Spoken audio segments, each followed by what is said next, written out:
Yan, mga ka-mister, meron tayong blessing. Dahil binigyan po tayo ng blessing, i-share din natin to. Ito. Kilala niyo to? Oh, si Titos.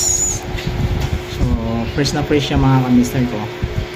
So, binigyan to ng kaibigan po namin. So, siguro makain siguro namin dito ay mga 3 lang siguro. Mas marami na po kahit 2 lang or 3. Pero dahil marami to siya mga ka-mister ko, i-share natin sa iba. At dito lang sa kapitbahay namin. Yan ang dami. Yan.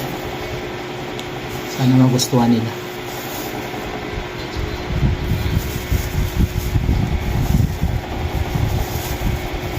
First Litos kayo dyan. Ayan.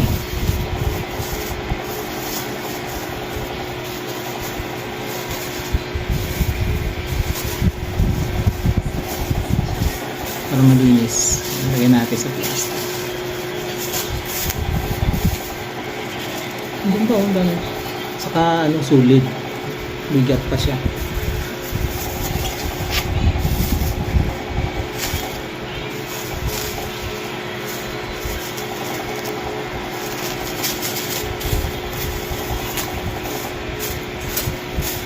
Tingin ko yung tatanggap nito yung mahilig sa mga ganito.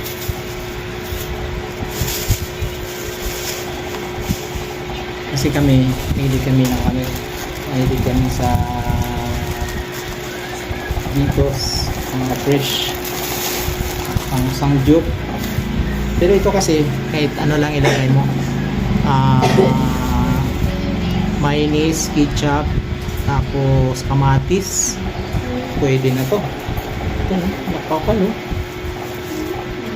Diba? Parang hindi ata makapasok sa plastic labo. Galing Baguio. Oo, galing Baguio to.